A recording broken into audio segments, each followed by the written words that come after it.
और एक श्लोक मैं पढ़ के सुनाऊंगा आप भक्तों को कि जो भगवान का नाम जप करने के लिए इच्छा करता है तो क्या उसका परिणाम होता है।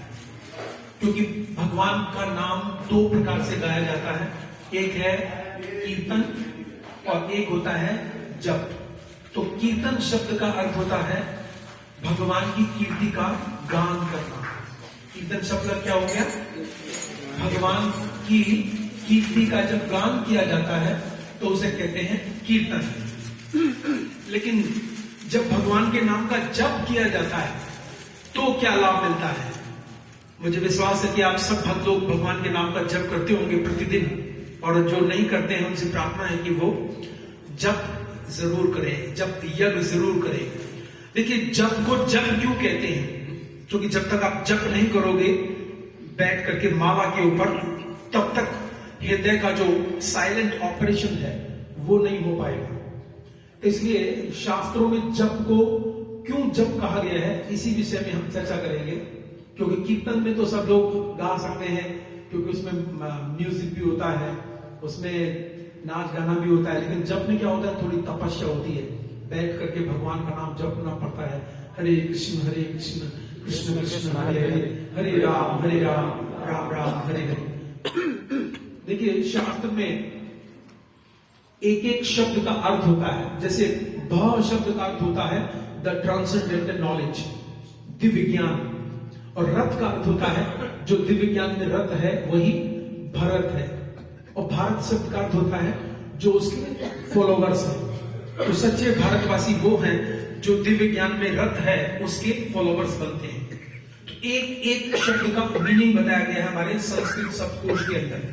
उसी प्रकार से ज का अर्थ होता है वो भगवान का नाम जो हमें जन्म मृत्यु से छुड़ा सकता है। इसलिए ज का मतलब क्या हो गया? जो जन्म मृत्यु से छुड़ा सके, बचा सके। जैसे मंत्र, मन से जो बचा सके। हम लोग सबसे ज्यादा खतरे में किससे हैं?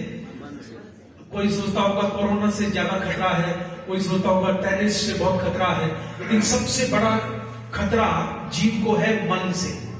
इसलिए भगवान ने क्या बना दिया? मंत्र। मन से जो सुरक्षा प्रदान करे। जैसे क्षत्रिय, क्षति का अर्थ होता है चोट, नुकसान। र का अर्थ होता है जो चोट से, नुकसान से रक्षा करे, उसे क्षत्रिय कहते हैं। ऐसे ही जो मन से सुरक्षा प्रदान करे।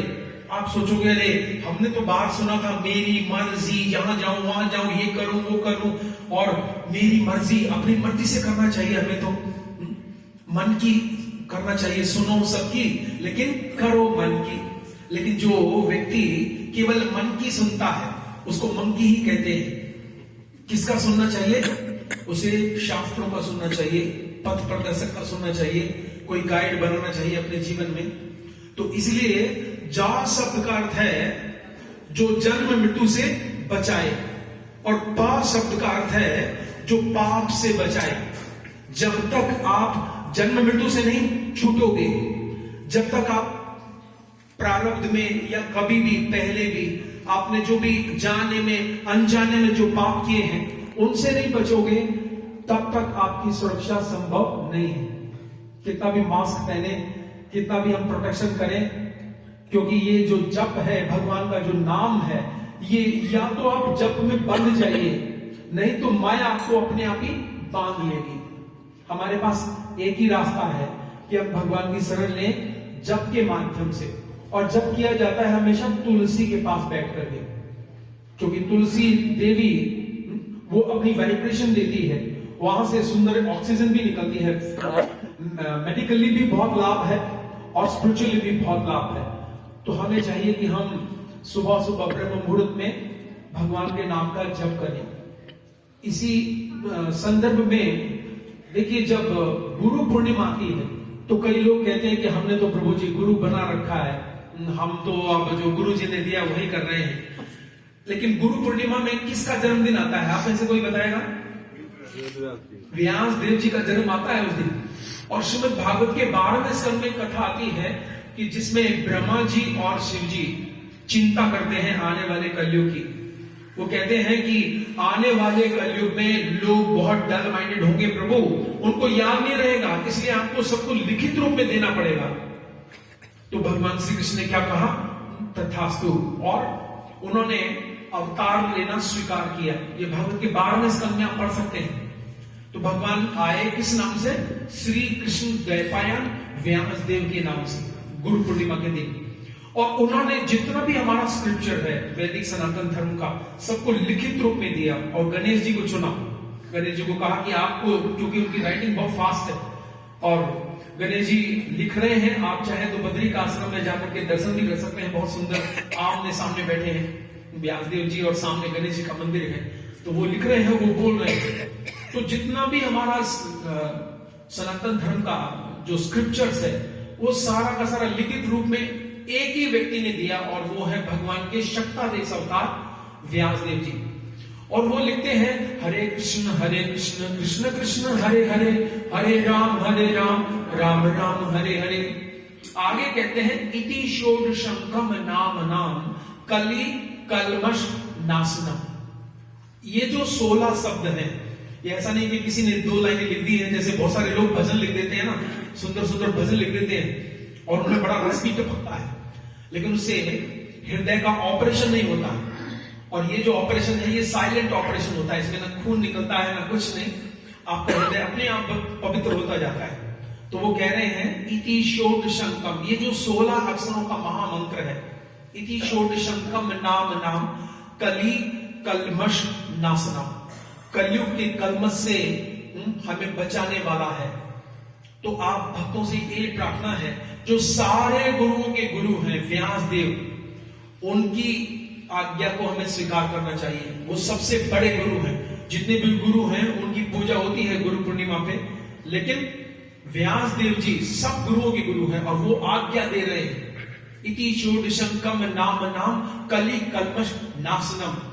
और आगे कहते हैं नातः परतरो उपाय, इसके अतिरिक्त आप अपने मन से कुछ भी अगर बना लोगे, हमारे दादा के भी दादा के भी दादा के भी दादा ने बहुत शुरू किया था, हम तो वही करेंगे। व्यासदेव जी कहते नहीं, नातः परतरो उपाय सर्व वेदेषु दृश्यते, ये मेरे सारे वेदों का, शास्त्रों का निष्कर्ष है, निचोड़ है। तो इसीलिए व्यासदेव जी ने ऐसा कहा। इसके अतिरिक्त राधा रानी के पिताश्री का नाम था, कौन बताएगा क्या नाम था? वृषभानु नहीं था, उनका नाम था वृषभानु वर। उसमें थोड़ा सा अंतर है। क्यों? क्योंकि गर्ग संहिता में बताया गया है कि जिसके पास 1 करोड़ गाय हैं उनको कहते थे नंदराज, और जिसके पास 9 लाख गाय हैं उनको कहते थे नंद, केवल नंद। और जिसके पास 50 लाख गायें रहती थी उनको कहते थे वृषभानु वर, और जिसको केवल वृषभानु कहते थे उनके पास रहती थी 5 लाख गाय। तो इसीलिए राधा रानी के जो पिताजी हैं उनका नाम है वृषभानु वर, 50 लाख गायें हैं उनके पास। ऐसा लिखते हैं कौन? गर्ग मुनि जी अपनी गर्ग संहिता में वो बताते हैं। तो उनके अभी कोई संतान नहीं हुई थी। वो गए कहां पर? वो गए गोवर्धन की तलेटी में, और वहां पर उनको मिले कृतु मुनि, और उनसे प्रार्थना की उन्होंने कि मेरे घर में अभी तक कोई संतान नहीं हुई और मेरी इच्छा है कि मेरे घर में आदि शक्ति प्रकट हो, तो आप कुछ मेरी मदद कीजिए। तो कृतु मुनि ने भी क्या कहा? अगर भगवान की आदि शक्ति को प्रकट कराना है तो एक महामंत्र है, आपको वो जप करना पड़ेगा। तो उन्होंने क्या कहा? हरे कृष्णा कृष्णा कृष्णा हरे हरे, हरे राम राम राम हरे हरे। और बिल्कुल मिलते जुलते शब्द हैं, देखिए इति षोडशंकम त्रिकाले कलमस्पहम, उन्होंने थोड़ा सा चेंज किया उस मंत्र को। इति षोडशंकम त्रिकाले कलमस्पहम, आगे वही सेम नातः परतरोपाय, और थोड़ा सा शब्द फिर चेंज किया। सर्व वेदेषु दृश्यते की बजाय क्या कहा? विद्यते, कि सारे शास्त्रों में ऐसी विवेचना है कि भगवान और भगवान की आदि शक्ति को प्रसन्न करने के लिए केवल क्या करना पड़ेगा? हरे कृष्ण महामंत्र का जप करना पड़ेगा। और इसमें कह रहे हैं वो त्रिकाले कलमस्पहम। त्रिकाल का मतलब क्या होता है? जो बीत गया है, पास्ट। और जो अभी चल रहा है वर्तमान और जो भविष्य, तीनों कालों में जो हमने पाप किए हैं। देखिए, एवरी एक्शन हैज रिएक्शन। आप कुछ भी काम करते हो उसका कुछ न कुछ दर्ज किया जाता है ऊपर। कुछ भी सोचते हो, कुछ भी करते हो, एवरी एक्शन हैज रिएक्शन। तो ऐसा नहीं है कि आपने कुछ कर दिया उसका कोई जवाबदेही नहीं है, जवाबदेही है। तो इसलिए वो लिखते हैं त्रिकाले कलमस्पा, तीनों कालों में जो हम जाने में अनजाने में पाप कर देते हैं उनसे हमें बचाने वाला है ये मंत्र। ठीक है, तो वृष भानुवर जी ने इस महामंत्र का जब जप किया तो आकाश में विराट रूप धारण कर प्रकट हुई श्रीमती राधा रानी। और पहले उन्होंने कहा, हे पुत्र, मैं आपके घर में प्रकट होंगी। तो हम देखते हैं कि सारे गुरुओं के गुरु ने रिकमेंड किया हरे कृष्ण मंत्र को। इसके अतिरिक्त फिर श्रीमती राधा रानी ने स्वीकार किया इस संसार में प्रकट होने को। किस मंत्र से? हरे कृष्ण मंत्र से। इसके अतिरिक्त कई बार लोग ये भी कहते हैं, अरे ये हरे कृष्ण वाले हैं ना, इन्होंने क्या कर दिया, मंत्र तो था हरे राम राम राम हरे हरे, हरे कृष्ण कृष्ण कृष्ण हरे, ऐसा था, इन्होंने बदल दिया उसको। ऐसा नहीं है, क्योंकि एक बार महादेवी पार्वती महादेव जी से कहने लगी, हे महादेव, आप तो विश्वनाथ हो, आप तो विश्व के नाथ हो, और आप तो स्वयं इस सृष्टि को जब प्रलय का समय आता है उसको समाप्त करने वाले हो।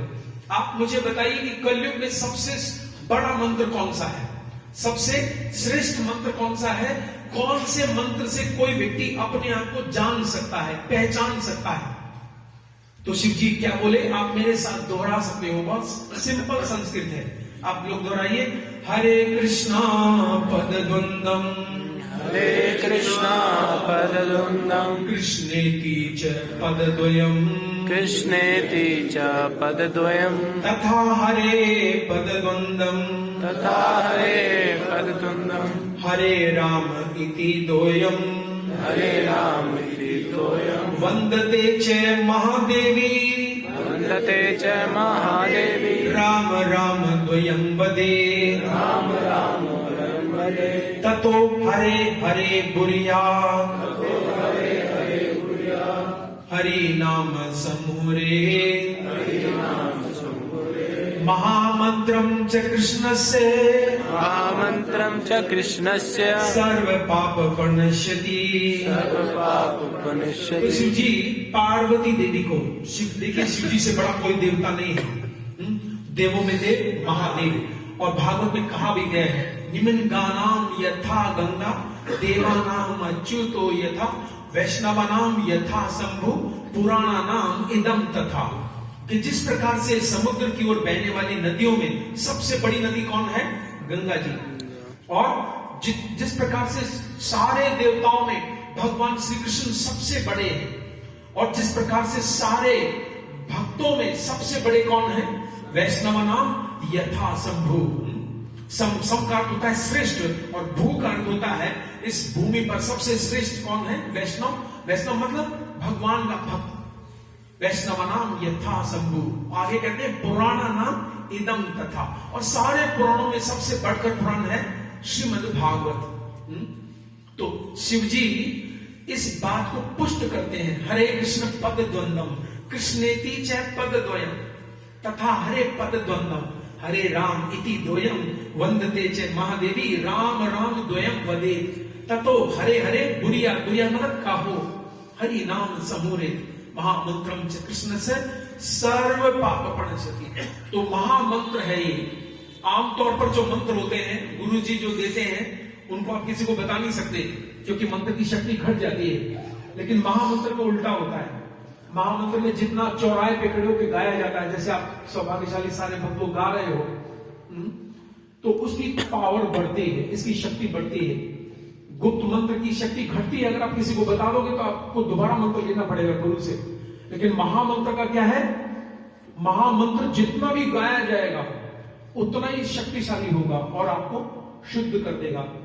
जो व्यक्ति इसका जप करना शुरू कर देता है, भगवान का नाम नियमित रूप से लेना शुरू कर देता है, काम क्रोध, गरुड़ जी गरुड़ पुराण के अंदर भगवान कृष्ण को बोल रहे हैं, हे प्रभु, इस संसार में जो लोग, जैसे मान लीजिएगा बब्बर शेर के हाथ में अगर हिरण आ जाए, दोनों पंजों में आ जाए, उसको बचाया नहीं जा सकता, शेर उसको खा ही जाएगा।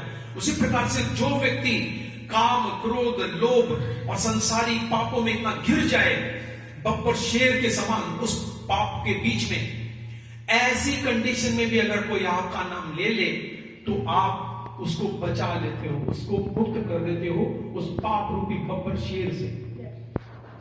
गरुड़ जी आगे कहते हैं कि हे प्रभु, जिस प्रकार से बब्बर शेर जंगल में दहाड़ लगा दे एक, तो सारे जंगली जानवर, पशु पक्षी छुप जाते हैं, उसी प्रकार से जब कोई भगवान का नाम लेता है तो जितने भी शरीर में बसे हुए पाप हैं, राशि है, सब छुप जाते हैं। और देखिए ब्रह्मा जी क्या बोल रहे हैं, ये श्लोक जो मैं आप भक्तों के लिए लेकर आया था, वे बंधन्ते दुरितानि मोह महिमा सम्मोहम मालंबते सांतक नरवर ज्ञानी कल्याणि श्री चित्रगुप्त कृति सानंदम मधुपर्क संबोधि विधोरे धा करोति उद्धमम वक्तुम नामिनी सर्वेश्वरा। ये आप भक्तों के लिए है ये श्लोक, इसलिए मैं इसको लेकर आया। आप मेरे पीछे दोहराइए, हे भगवान, हे भगवान, जब कोई व्यक्ति आपका नाम जप करने की इच्छा करता है, तो मुझे विश्वास है कि आप सब भक्त लोग जप करते होंगे, लेकिन जो नहीं करते हो नियमित रूप से माला पर वो इच्छा कर लीजिएगा। लाभ देखिए क्या बताया गया, हमारा शास्त्र क्या कहता है, केवल इच्छा हुई है, अभी आपने जप शुरू नहीं किया, केवल इच्छा करता है तो क्या लाभ मिलेगा, तो पाप, शरीर में बसा हुआ पाप भय से कांपने लगता है। जो शरीर में पाप है, देखिए हमें ताप क्यों मिलता है, क्योंकि हमने पाप किए हैं पहले, जाने में अनजाने में, तो भगवान ताप देते हैं ताकि पाप कम हो जाए। ताप इसलिए दिया जाता है यहां पर। तो क्या कह रहे हैं, पाप भय से कांपने लगता है, और जो मोह है जीव में बसा हुआ, वो क्या हो जाता है, मूर्छित हो जाता है। क्या अब तो ये व्यक्ति भगवान का नाम लेगा, नाम जपेगा, अब मेरा क्या काम, वो भय से मूर्छित हो जाता है। पाप तो कांपने लगता है और भय और मोह मूर्छित हो जाता है। और यमराज के धर्मशास्त्री चित्रगुप्त, आप लोग नाम सुना है चित्रगुप्त का, किस किसने सुना है? चित्रगुप्त का मतलब है गुप्त रूप से जो वीडियो बनाते हैं सबकी, आजकल वीडियो बनाने का जमाना है ना, सबको सेल्फी लेने का जमाना है, तो ये वहीं से चली आ रही है परंपरा। उनकी भी ड्यूटी यही है। चित्रगुप्त क्या करते हैं, उनका नाम ही देखिए, गुप्त रूप से चित्र लेते रहते हैं सबके। और जैसा मैंने कहा, एवरी एक्शन हैज रिएक्शन, इसलिए भगवान श्री कृष्ण, इंद्र देवता ने जब बरसाए ओले और बहुत कुछ वर्षा की और उनके भक्तों को मारने का प्रयास किया, तो भगवान श्री कृष्ण ने क्या कहा इंद्र को, श्रीमदांग, श्रीमदांग, तुम ऐश्वर्य में अंधे हो गए हो। श्रीमदांग, दंड पाणी ना पश्यति, मेरे हाथ में डंडा है, तुम इसको नहीं देख रहे हो। तो भगवान इंद्र के माध्यम से सारे संसार को ये संदेश देते हैं कि व्यक्ति को भगवान से डरना चाहिए, क्योंकि डंडा किसके हाथ में है, भगवान के हाथ में है। और भगवान गीता में भी बोलते हैं, मच्चित्ता सर्व दुर्गाणी मन प्रसादा तरिष्यति, अगर तुम अपना चित्त मुझ में लगाओगे तो मैं क्या करूंगा, तुम्हारे अंदर जितने भी दुर्गुण है सबको निकाल दूंगा। मच्चित्ता सर्व दुर्गाणी मत प्रसादा तरिष्यति, तुम निकल जाओगे। लेकिन हे अर्जुन, अपि चेतत्व अहंकारा नाश्वसि विनश्यसि, तुम अहंकार के कारण अगर मेरी बात नहीं सुनोगे तो विनष्ट कर दूंगा मैं तुम। भगवान वहां पर कुछ कठोर कड़वे शब्द भी बोलते हैं, भगवद गीता 18वें अध्याय का 58वां श्लोक। तो इसलिए हमें क्या करना चाहिए, इच्छा करनी चाहिए। और यमराज के धर्मशास्त्री चित्रगुप्त इतने प्रसन्न हो जाते हैं उस व्यक्ति से जिसने जप करने का फैसला ले लिया है कि आज से कम एक माला तो मैं करूंगा ही करूंगा, जिसमें केवल 10 मिनट लगेंगे। देखिए लेकिन कितनी विडंबना है, कई बार लोग कानों से सुन लेते हैं, लेकिन कहते हैं, सोचते जानते क्या है, वो घर जाकर के डिसाइड, फाइनल डिसीजन घर जाके लेंगे, अभी नहीं। इन लोगों का तो कहना ही है, इसके पास फालतू टाइम है। लेकिन चित्रगुप्त प्रसन्न होकर आदर और श्रद्धा भाव से जापक, जो जप करने वाला व्यक्ति है, उसके पद नखों की ओर निहारना शुरू कर देते हैं। सोचिए कितना बड़ी बात लिखी है। आपने इच्छा की कि आज से मैं भगवान का नाम लूंगा 10 मिनट केवल तुलसी के पास बैठ के, तो चित्रगुप्त महाराज क्या करते हैं, बड़े आदर सम्मान के साथ आपके चरण नख जो हैं उनकी ओर निहारना शुरू कर देते हैं, और ब्रह्मा जी जो विधाता है, सृष्टि रचयिता है, वो उसकी पूजा करने के लिए बहुत सुंदर एक ड्रिंक तैयार करते हैं जो शहद से बना हुआ है, कि जब ये व्यक्ति वापस आएगा, जब ये व्यक्ति इस शरीर को छोड़ेगा, तो सबसे पहले मैं इसको ये ड्रिंक पिलाने जाऊंगा। बहुत मधुपर ड्रिंक तैयार करते हैं। और किस स्थिति में है ये, केवल आपने अभी निर्णय लिया कि आज से मैं जप करूंगा, ठीक है। इसके अतिरिक्त अंत में दुर्गा देवी के पास एक व्यक्ति गया और उसने जाकर के दुर्गा देवी से प्रश्न पूछा, क्योंकि अक्सर जो हमारे भारतवर्ष का दुर्भाग्य क्या है, हमारे भारत में दुर्भाग्य ये है कि लोग देवी देवताओं के पास जाते हैं, प्रश्नों की लिस्ट लेकर के, बहुत लंबी होती है, जिसमें लिखा होता है आटा दे दो, चावल दे दो, मां मुरादी पूरी कर दो, हलवा बांट दूंगी और 250 ग्राम में ही सब कुछ आपका ऋण चुका दूंगी, और साथ में लड़की की शादी हो जाए, विवाह हो जाए, हे माँ, हे देवता, हे, मतलब देवताओं की इच्छा नहीं पूछते कि देवता की भी तो कुछ इच्छा होगी ना। अगर आप उसको प्रसन्न करने गए हो तो आपको क्या करना चाहिए जानते हैं? शास्त्र क्या कहता है? आपको भगवान के सामने या किसी भी देवी देवता के सामने जाकर ये कहना चाहिए, हे प्रभु, आपको जो पसंद है वो मुझे दीजिए।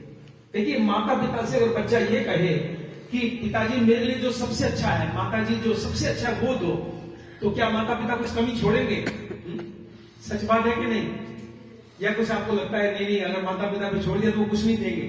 नहीं, अगर आपने सच्चे मन से माता से ये कहा, पिता से कहा, माताजी, पिताजी, आपको जो मेरे लिए लगता है श्रेष्ठ वो मुझे दीजिए, तो एक भाग्यशाली व्यक्ति है। राधा तंत्र नामक ग्रंथ में एक चर्चा आती है, उसमें उसने जाकर के माता दुर्गा देवी से प्रार्थना की।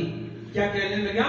सुनो मात महामाये विश्व रूप स्वरूपिणी, हरि नाम नो महामाये क्रमवत सुरेश्वरी।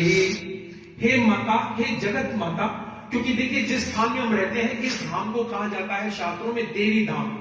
यहाँ की अधिष्ठात्री दुर्गा देवी है। उनका नाम दुर्गा क्यों है? आप में से जानता है कोई?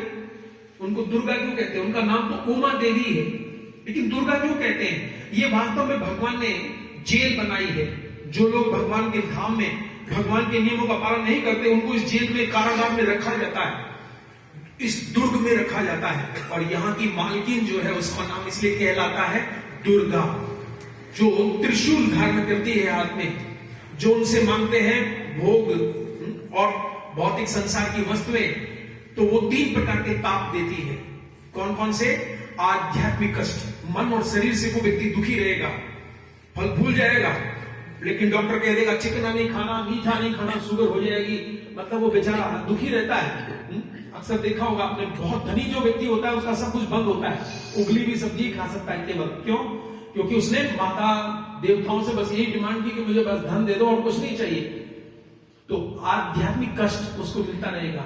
दूसरा कष्ट होता है आदि भौतिक कष्ट, अर्थात दूसरे जीवों से जो मिलने वाले कष्ट हैं उसको मिलते रहेंगे इस संसार, आदि भौतिक कष्ट। और आदि दैविक कष्ट, कभी बहुत सर्दी पड़ेगी, कभी कोई बीमारी फैल जाएगी, कभी भूकंप आएगा, तो ये तीनों कष्ट दुर्गा देवी देती है। लेकिन उस सौभाग्यशाली व्यक्ति ने क्या कहा कि आप मुझे वो दीजिए मैया, हे माता, जो आपको मेरे लिए श्रेष्ठ लगता है वो मुझे दीजिए। और ये सच्ची प्रार्थना है। देखिए, जो ऊपर की शक्तियां हैं वो हमसे ज्यादा एडवांस हैं। हमें उनको मूर्ख बनाने का सोचना नहीं चाहिए कि हम भगवान को मूर्ख बना देंगे। जैसे एक व्यक्ति ने कोशिश की थी मूर्ख बनाने की। कौन था वो? हिरण्यकश्यपु। उसने सीधे नहीं मांगा, उसने साइड से मांगा, बाहर मरुना, अंदर मरुना, ऊपर मरुना, नीचे मरुना। ब्रह्मा जी को मूर्ख बनाना चाहता था, लेकिन ब्रह्मा जी बोलते गए तथास्तु तथास्तु तथास्तु। तो हम लोग इतने एडवांस नहीं है कि हम उनको मूर्ख बना सके। लेकिन इस व्यक्ति ने सच्चे मन से कहा, माता जो मेरे लिए श्रेष्ठ है वो दीजिए। तो देखिए, दुर्गा देवी भी क्या बोली, आप मेरे पीछे दोहराइए, हरे कृष्णा कृष्णा कृष्णा हरे हरे, हरे राम राम राम हरे हरे। राधा तंत्र नामक ग्रंथ में आप पढ़ सकते हो ये कथा। और दुर्गा देवी क्या बोली? ये महामंत्र का उच्चारण करके वो कहती है द्वाक्षी दस राण्येव कलो नामानी सर्वदम। ये जो 32 अक्षरों वाला महामंत्र है, 32 अक्षरों वाला, इसमें 16 शब्द हैं और 32 अक्षर हैं। हरे कृष्ण मंत्र का उच्चारण करके वो बोलती हैं द्वाक्षी दस राण्येव कलो नामानी सर्वदम। कलयुग में इससे श्रेष्ठ वस्तु कोई नहीं है। अगर किसी को कुछ चाहिए तो ये है असली धन। कलो नामानी सर्वदम। और आगे कहती है एतन मंत्रम सुत श्रेष्ठम। और जो इस मंत्र का जाप करेगा, सुत श्रेष्ठम, वो मेरा सबसे अच्छा बेटा होगा, सबसे अच्छी बेटी होगी। एतन मंत्रम सुत श्रेष्ठम प्रथमम सुनो या न रहा। और मेरी दृष्टि में वो पहले नंबर का व्यक्ति होगा। तो हम देखते हैं सारे गुरुओं के गुरु व्यास देव जी इस मंत्र को रिकमेंड करते हैं। उधर कृतु मुनि इस मंत्र को रिकमेंड करते हैं। इसके अतिरिक्त महादेव जी, शिव जी इस मंत्र को कहते हैं कि इसका जप किया करो। और श्रीमती दुर्गा देवी जो कि उमा देवी है, वो इस मंत्र को रिकमेंड करते हैं। और आप में से अगर कोई व्यक्ति सही तुलसी के पास बैठ करके इस मंत्र को केवल सुनेगा कान से, इसमें क्वालिफिकेशन एक है कि आपको कानों से सुनना है। अगर आप कान से सुन रहे हो तो आप मंत्र का जप ठीक कर रहे हो, और आप कान से नहीं सुन रहे हो तो आपका मंत्र ठीक नहीं है। तो क्या होगा? आप अपने आप को पहचान नहीं पाओगे। ज्यादा से ज्यादा आप टेस्ट ड्राइव ले सकते हो। टेस्ट ड्राइव लेते हैं ना आजकल, गाड़ी खरीदते तो टेस्ट ड्राइव लिया जाता है। 51 days and half an hour आप बैठ के तुलसी के पास बैठकर जप करो, कानों से सुनो, आप अपने आप को पहचान नहीं पाओगे। आंखें भी खोलोगे तो आपको कुछ अलग ही नजर आएगा। इतना पावरफुल है ये मंत्र जो कि रिकमेंड किया है हमारे सनातन धर्म ने। पूरे कलयुग का महामंत्र है। तो इसीलिए भागवत में भी भविष्यवाणी है, कलेर दोष निधे राजन अस्ति एको महान गुण कीर्तना देव कृष्ण से मुक्त संग से परम भजित। इस कलयुग में इतने दोष हैं कि साधु जेल में ज्यादा है, बाहर कम है ना? देख रहे हैं हम लोग कितने लोग जेल में जो साधु बाबा है, लेकिन कितने दोष। लेकिन एक महान गुण, एक महान गुण है इस कलयुग में और कोई नहीं है। कीर्तना देव कृष्ण से कहा, यहां पर ये नहीं कहा शिव से, विष्णु से, राम से, कीर्तना देव कृष्ण से मुक्त संग से। तो लाभ क्या मिलेगा? सबसे पहले आप जो बेकार का संग है, बेकार समय नष्ट करते हैं, उससे मुक्ति मिल जाएगी आपको, आपका समय बचेगा। सबसे पहला कीर्तना देव कृष्ण से, मुक्त संग से, और परम ब्रजेत, और परम धाम को व्यक्ति चला जाएगा। तो ये है। और इसको लेकर कौन आए हैं? आपके सामने जो चित्र लगा हुआ है, श्री कृष्ण चैतन्य प्रभु नित्यानंदा श्री अद्वैत गदाधर श्रीवासादि गौर भक्तवृंदा। इनकी भी भविष्यवाणी भागवत में है, आप चेक कर सकते हैं। 11वां स्कंद अध्याय 5 श्लोक संख्या 32। महाराज निमि जो जनक राजा थे, उस खानदान में उनके दरबार में आते हैं करभाजन ऋषि। और वो आकर के जब आए तो निमि महाराज पूछते हैं, हे महाराज ये बताइए कि क्या कलयुग में भी भगवान आएंगे? सतयुग में भगवान आए, त्रेता में भगवान आए, द्वापर में भगवान आए, क्या कलयुग में भी भगवान आएंगे? तो करभाजन ऋषि ने कहा, महाराज भगवान तो प्रत्येक युग में आते हैं, कलयुग में भी भगवान आएंगे। तो करभाजन ऋषि बोलते हैं ये श्लोक, कृष्ण वर्णम सा कृष्णम सांगो पंगस्त्र पार्षदम यज्ञ संकीर्त प्रायर यजंती सुमेध साहा। क्या कह रहे हैं? कृष्ण वर्णम, वो करेंगे क्या, पहचानेंगे कैसे कि ये भगवान है? वो बोलते हैं कृष्ण का गुणगान करेंगे वो। कृष्ण वर्णम और तुषा अकृष्णम, और उनका जो शरीर है वो गोरे रंग का होगा, इस पर काले रंग का नहीं होगा भगवान का। तुषा अकृष्णम। और इस बार वो हाथ में कोई धनुष बाण तलवार ये सब लेकर नहीं आएंगे। क्या लेकर आएंगे? सांगो पांगा अस्त्र पार्षदम। इस बार जो भगवान आएंगे कलयुग में, उनके जो भक्त हैं वो उनके शस्त्र होंगे। देखिए कितनी अद्भुत बात कही है भागवत के अंदर कि जो उनके भक्त हैं, जैसे प्रभु जी हमारे भारत सदा प्रभु जी, ये शस्त्र हैं जो आप सबको पूरे परिक्रमा कराते हैं पूरे कार्तिक के अंदर, तो ये उनके शस्त्र होंगे। सांगो पांगा अस्त्र पार्षद, पार्षद उनके संग शस्त्र होंगे इस युग में। करेंगे क्या वो भगवान? यज्ञ संकीर्तन प्राय वो संकीर्तन ये करेंगे, बस कुछ नहीं करना। आप ज्यादा जब में नहीं बदलना चाहो तो कम से कम 10 मिनट अपने घर में यही कीर्तन भी कर सकते हो। और अंग्रेजी में कहावत है, प्रेज टुगेदर स्टेज टुगेदर। आज भारत में घर घर में दरार आ रही है, पति पत्नी में भी झगड़ा रहता है, पिता पुत्र में भी झगड़ा रहता है। कारण ये है, उसका मूल कारण ये है कि पहले घर में जितने लोग होते थे सुबह शाम बैठ के एक साथ आरती गाते थे, भगवान की पूजा करते थे। तो प्रेज टुगेदर स्टेज टुगेदर, जब एक साथ घर में बैठकर पूजा करेंगे तो घर में साथ भी रहेंगे। लेकिन आजकल इतना समय कहां है जो एक साथ बैठ भी जाए, और अगर कोई बैठ भी जाए तो लड़ाई करके ही उठते हैं जाओ तक। तो इसलिए ये कह रहे हैं कि इस श्लोक में कहा गया कि यज्ञ संकीर्तन प्राय यजंती ही सुमेध सा। सबसे आखिरी शब्द इस श्लोक का बहुत बड़ा है। मेध का अर्थ क्या होता है, कौन बताएगा? मेध का अर्थ होता है बुद्धि, और सुमेध का अर्थ है द मोस्ट इंटेलिजेंट पर्सन। इसके अनुयायी बनेंगे। कलयुग में जो सबसे ज्यादा विकसित बुद्धि के लोग होंगे वो श्री चैतन्य भगवान के अनुयायी बनेंगे। ये भागवत में प्रेडिक्शन है, भविष्यवाणी है। कृष्ण वर्णम तुषा कृष्णम सांगोपांगास्त्र पार्षदम यज्ञ संगीत प्राय यजंती ही सुमेधसा। और फिर जब ये इन्होंने आए और इन्होंने प्रचार किया, इन्होंने एक ही बात कही है मुख्य रूप से, क्या? कृष्णा महामंत्रे एते स्वभाव जय जपे तार कृष्ण उपजेव भाव। बंगाली में इन्होंने कलकत्ता में जन्म लिया, और वहां पर फोर्ड कंपनी के मालिक एल्बर्ट फोर्ड, जिनका नाम अम्बरीश दास हो गया है, आपने देखा होगा ना, फोर्ड कंपनी की कार। 700 करोड़ का मंदिर बना रहे हैं इनके जन्म स्थान पर। आप जाकर के देख सकते हैं मायापुर के अंदर। कितने करोड़ का? जिसका उद्घाटन अभी मार्च 2022 में होगा। करीब 25 साल से मंदिर बन रहा है ये। कितने सालों से? 25 साल से इनका, और विश्व का सबसे बड़ा मंदिर होगा ये। तो इसलिए हमें इनकी बात स्वीकार करनी है। इन्होंने कहा बंगाली में, कृष्णा महामंत्रे एते स्वभाव जय जपे तार कृष्ण उपजे भाव। जो इसका जप करेगा, खाली गाएगा नहीं, जो इसका जप करेगा उसके हृदय में कृष्ण के प्रति प्रेम प्रकट हो जाएगा।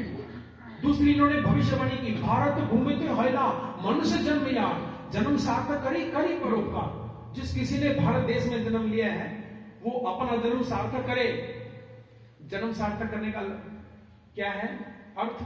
कि वो भगवान में आसक्ति उत्पन्न करे, क्योंकि सब कुछ यही छोड़कर जाना है, कुछ लेके नहीं जाना है यहां से। इसलिए जब व्यक्ति को, मृत व्यक्ति को लिटाया जाता है तो ऐसा उसके ऊपर ढका जाता है जिसमें कोई पॉकेट नहीं होती है कोई पॉकेट जो उसको उड़ाई जाती है, सफेद चादर, उसमें कोई पॉकेट नहीं होती कि खाली आता है खाली ही जाएगा।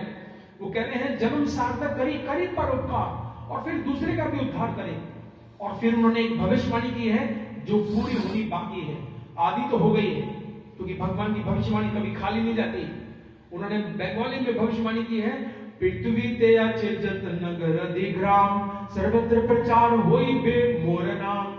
उन्होंने कहा ये जो मैं हरे कृष्ण मंत्र लेकर आया हूं, इस पृथ्वी में जितने भी नगर गांव हैं, जितने भी नगर गांव पूरी पृथ्वी में, ऐसा नहीं कहा केवल भारत में, दिल्ली में, नजफगढ़ में नहीं, पृथ्वी ते अचेत नगर अधिग्राम सर्वत्र प्रचार होई बे मोर नाम। तो आज आप जानते हो पूरे संसार में कितने देश हैं? करीब 212 देश हैं, और 212 के 212 देशों में उनके भक्तों ने मंदिर बना दिए हैं। आप आश्चर्य होगा, जो बिल्कुल काले अबसी हैं वो हरे कृष्ण मंदिर में आंखों में आंसू लेकर नाच रहे हैं, दूसरे देशों में जब कर रहे हैं, धोती कुर्ता पहन रहे हैं। कितना आश्चर्य है। तो उनसे पूछा किसी ने, हे भगवान आप तो विदेश जाते नहीं हो, फिर प्रचार कौन करेगा, कौन लेके जाएगा इस मंत्र को सारे संसार में? तब उन्होंने दूसरी भविष्यवाणी की बंगाली में। उन्होंने लिखा, यदि पापी छोड़ धर्म दूर देश जाए, मोर सेनापति भक्त जाए बेतथाए। उन्होंने लिखा, जब पापी लोग दूसरे देशों में जाकर के बस जाएंगे तो मेरा एक सेनापति भक्त मैं भेजूंगा, और वो क्या करेगा? मोर सेनापति भक्त जाए बेतथाए, वहीं जाकर उनको हरे कृष्ण मंत्र देगा। तो हम देखते हैं the international society for Krishna consciousness ISKCON, अर्थात अंतरराष्ट्रीय श्री कृष्ण भावना संघ की स्थापना की भोपाल जी ने जुलाई 1966 में। और आप देख सकते हो 212 के 212 देश जिनमें हरे कृष्ण मंत्र में लोग जप कर रहे हैं, धोती पहन रहे हैं, कुर्ता पहन रहे हैं, सिखा रख रहे हैं। ब्राजील में गया था एक हमारा प्रेस रिपोर्टर, उसने लिखा है, पंजाब केसरी का प्रेस रिपोर्टर, कि मुझे शर्म आ रही थी क्योंकि मैंने जींस पहनी थी और ब्राजील के लोगों ने धोती कुर्ता पहना था, खेत में काम कर रहे थे, सुबह आरती करते थे, रात को गौर आरती करते थे। तो हम भारतवासियों को भी यही चाहिए। आप सब भक्तों के चरणों में मैं बार बार ये भिक्षाटन करता हूं कि कम से कम अपने शत्रु से बचिए, जो आपका सबसे बड़ा शत्रु है। क्योंकि बहुत सोचते हैं सांस ऐसी है जिसको देखते ही सांस बंद हो जाती है मेरी, बड़ी खतरनाक है। और सांस क्या सोचती है, बहुत बड़ी खतरनाक है। बेटा क्या सोचता है, पिता बड़ा खराब है। और पिता क्या सोचता है, बेटा बड़ा खराब है। सब खराब है, खराब कोई नहीं है, एक भी व्यक्ति खराब नहीं है। खराब हमारा मन है। और मन से बचेंगे कब, जब महामंत्र का जप करेंगे। तो आप भक्तों से ये मैं प्रार्थना करता हूं कि कृपा करके इस जप को करना प्रारंभ कीजिए। एक माला केवल 10 मिनट अपने आप को दीजिए। बाकी हम सबको देते हैं, शरीर को भी खिलाते हैं, लेकिन आत्मा भूखी प्यासी है युगों युगों से, और आत्मा का भोजन है भगवान का नाम। ठीक है, बहुत समय लिया मैंने आपका, आप क्षमा कीजिएगा। हरे कृष्णा।